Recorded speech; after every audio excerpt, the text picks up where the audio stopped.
ஜனநாயகத்தின் துருப்புச் சீட்டாக கருதப்படும் வாக்குரிமையை விலை கொடுத்து வாங்கும் அவலம் அரசியலில் இரண்டர கலந்துவிட்ட இழிவான நிலை ஏற்பட்டுள்ளது. சுதந்திர இந்தியாவின் தொடக்க காலத்தில் நடைபெற்ற தேர்தல்களில் இத்தகைய நிலை இருந்ததா? 50களின் அரசியல் களத்தை கண்ட முதுபெரும் அரசியல் பிரமுகரின் அனுபவங்கள் என்ன சொல்கின்றன? இப்போது பார்க்கலாம்.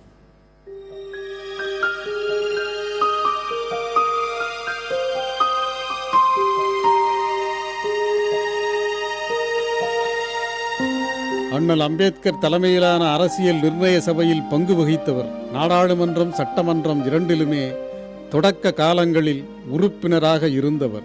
காமராஜர், நேரு போன்ற தலைவர்களுடன் கலந்து பழகியவர். திருச்செங்கோடைச் சேர்ந்த முதுபெரும் அரசியல் பிரமுகரான TN காளியண்ணன்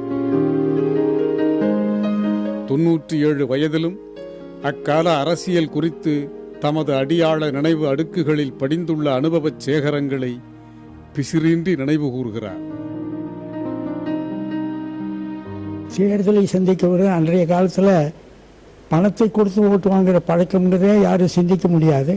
ஏதோ அறிமுகமானவர்கள் அவர்கள் செயல்பாட்டு என்ன என்பதை தெரிந்துதான் மக்கள் வாக்களித்தார்கள். இன்றைக்கு எந்த கட்சி யாராக இருந்தாலும், நல்ல கொள்கையாக இருந்தாலும், லட்சியமாக இருந்தாலும், 5 வருஷமாக அரும்பாடுபட்டாலும் தேர்தலுக்காக ஒரு நிதியை கொடுத்துத்தான் ஓட்டு வாங்க வேண்டும், ஓட்டு விலைக்கு வாங்கக்கூடிய நிலைமைதான் இன்றைக்கு இருக்கிறதே தவிர உண்மையான ஜனநாயகம் நாட்டிலே இல்லை. அப்போதெல்லாம் வாக்குகளை ஈர்க்கும் சக்தியாக தலைவர்களும் அவர்களது கருத்துகளுமே இருந்ததாக கூறுகிறார் பெரியவர் காளியண்ணன்.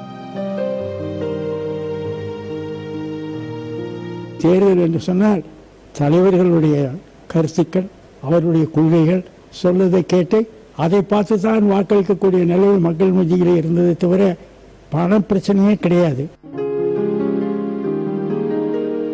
அன்றைய அரசியல் களத்தில் கட்சியின் கொள்கைகள் மட்டுமே பரப்புரையின் பாடுபொருளாக இருந்ததே அன்றி தற்போது உள்ளதைப் போல ஜாதி உணர்வுக்கும் பேச்சுக்கும் எள்ளளவும் இடம் இருந்ததில்லை என்கிறார் சட்டப்பேரவையின் முன்னாள் மூத்த உறுப்பினர் காளியண்ணன்.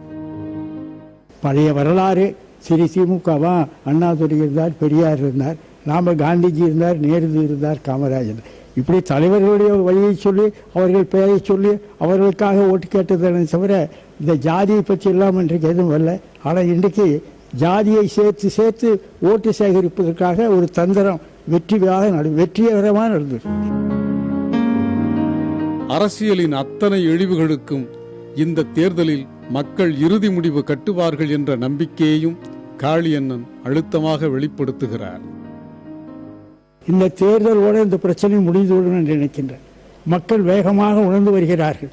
இனிமேல் பணத்தை வைத்தோ செல்வாக்கை வைத்தோ வெறும் இதை வைத்தோ நம்முடைய ஓட்டுக்களை அபகரிக்க முடியாது. நமக்கும் ஒரு உரிமை இருக்கிறது. இந்த ஓட்டுக்களை நாம் செலுத்துவதற்கு இருக்க உரிமையை நல்ல முறையில் செலுத்தி நாம் பயன்பெறுவோம் என்கிற நம்பிக்கை நாளுக்கு நாள் வளர்த்து வருகிறது. பெரியவர் காளியண்ணனின் பெருங்கனவு நிறைவேற வேண்டும் என்பதே நாட்டு நலனில் அக்கறை கொண்ட நல்லோர் அனைவரின் விருப்பமாகவும் இருக்கும் என்பதில் எந்த ஐயமும் இல்லை. புதிய தலைமுறைக்காக செய்தியாளர் விஜயகுமாருடன் மேனா உலகநாதன்.